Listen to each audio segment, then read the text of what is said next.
पहाड़ों के बीच एक छोटे से गांव में अर्जुन नाम का एक शक्तिशाली जादूगर रहता था। वह अपने अनोखे जादू के लिए फेमस था। लोग दूर दूर से उसका अनोखा जादू देखने के लिए आते थे और जरूरत पड़ने पर उससे मदद भी मांगते थे। अर्जुन गांव से दूर एक छोटी सी झोपड़ी में रहता था और एक सादा जीवन जीता था। अर्जुन ज्यादातर समय अपने मंत्रों की प्रैक्टिस और अपनी जादू की कला को और निखारने में बिताता था। लेकिन एक दिन उसके शांतिपूर्ण जीवन में तब खलल पड़ गया जब उसे अपने बचपन के दोस्त रोहित का फोन आया। रोहित भी एक जादूगर था और पास के ही गांव में रहता था। रोहित ने अर्जुन को बताया कि उसका गांव गंभीर खतरे में है और उसे उसकी मदद की जरूरत है। बिना समय बर्बाद किए अर्जुन ने अपना बैग पैक किया और रोहित के गांव के लिए निकल पड़ा। जैसे ही वह गांव पहुंचा, वहां हुई तबाही को देखकर हैरान रह गया। लगभग पूरा गांव खंडर जैसा लग रहा था। ज्यादातर घर और फसलें भी उजड़ी हुई थी।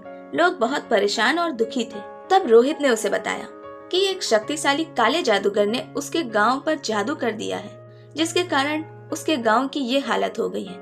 मैंने पूरे गांव के लोगों के साथ मिलकर इस जादू को तोड़ने की बहुत कोशिश की, पर कोई फायदा नहीं हुआ।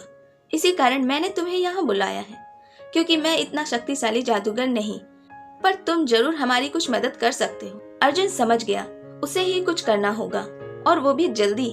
तभी अर्जुन ने रोहित से कहा, रोहित तुम सारे गांव वालों को तुरंत यहाँ इकट्ठा करो।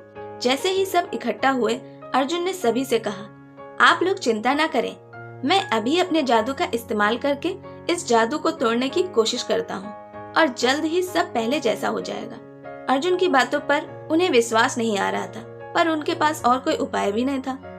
इसी कारण वे अर्जुन की बातों पर विश्वास करने के लिए मान गए। अर्जुन ने प्राचीन मंत्रों का जाप करना और छड़ी को इधर उधर हिलाना शुरू कर दिया।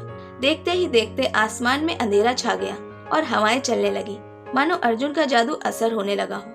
धीरे धीरे अर्जुन का जादू और ज्यादा मजबूत होता गया और सारे गांव वाले हैरान होकर देखते ही रहे। तभी अचानक तेज रोशनी हुई और काला जादूगर उनके सामने आ गया।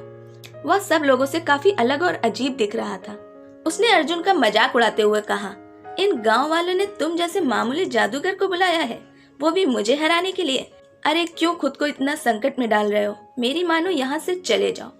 भले ही उस काले जादूगर की बातें डराने वाली थी, लेकिन अर्जुन भी पीछे हटने वालों में से नहीं था। वह अपनी बात पर कायम रहा और काले जादूगर की धमकियों से बिना डरे अपने मंत्रों का जाप करता रहा। जब दोनों शक्तिशाली जादूगर आपस में भिड़ रहे थे, तो गांव वाले डर के मारे एक किनारे खड़े होकर सिर्फ देख रहे थे। कई घंटों बाद आखिरकार अर्जुन का जादू जीत गया। एक तेज रोशनी के साथ अर्जुन ने उस काले जादूगर का जादू तोड़ दिया। आसमान साफ हो गया और काला जादूगर भी गायब हो गया। गांव वाले भी बहुत खुश हुए और सबने अर्जुन को धन्यवाद दिया। अगले दिन अर्जुन वहां से जाने लगा। तभी गांव वालों ने उसे रोक लिया और उससे गांव में ही रुकने को कहा। साथ ही गांव का रक्षक बनने की विनती भी की, क्योंकि वे सभी ये सोचकर परेशान थे कि कहीं अगर काला जादूगर फिर से आ गया तो वे क्या करेंगे। अर्जुन भी उन गांव वालों से कुछ नहीं कह पा रहा था, क्योंकि कहीं ना कहीं वो भी ये जानता था कि काला जादूगर इतनी आसानी से तो हार नहीं मानेगा, वो वापस जरूर आएगा। अर्जुन ने कुछ देर सोचा, फिर रोहित से कहा, क्यों ना हम एक जादुई कवच बनाएं जो लगातार एक शक्ति फेंकता हो, जिससे उसके पास आने वाला कोई भी काला जादू बेअसर हो जाए। रोहित ने अर्जुन से फिर पूछा, पर तुम ये कैसे करोगे? तब अर्जुन बोला, कंसिस्टेंसी की शक्ति से। रोहित कुछ समझा नहीं और अर्जुन से बोला, क्या तुम कहना क्या चाहते हो? तभी अर्जुन ने कहा, मैं कुछ दिन यही रहने वाला हूँ और तुम्हें परेशान करने वाला हूँ। इतना कहकर दोनों हंसने लगे। अर्जुन रोज नियम से मंत्रों का जाप करता और गांव की सीमा पर एक छोटा कवच बना देता। निरंतर यानी लगातार एक छोटा कवच बनाते बनाते उसका कवच अब एक बड़ा कवच दिखने लगा था और देखते ही देखते उस कवच ने पूरे गांव को कवर कर लिया। ये देखकर रोहित बोला, क्या बात है अर्जुन, तुमने तो चमत्कार ही कर दिया। मुझे नहीं पता था सिर्फ कंसिस्टेंसी एक छोटे कवच को इतने बड़े कवच में बदल सकती है। तब अर्जुन बोला, रोहित कंसिस्टेंसी एक शक्तिशाली जादू की तरह है, जिससे हम बड़े बड़े काम कर सकते हैं। बस जरूरी है कंसिस्टेंसी को बनाए रखना, यानी उस काम को लगातार या रेगुलरली हर रोज करते रहना।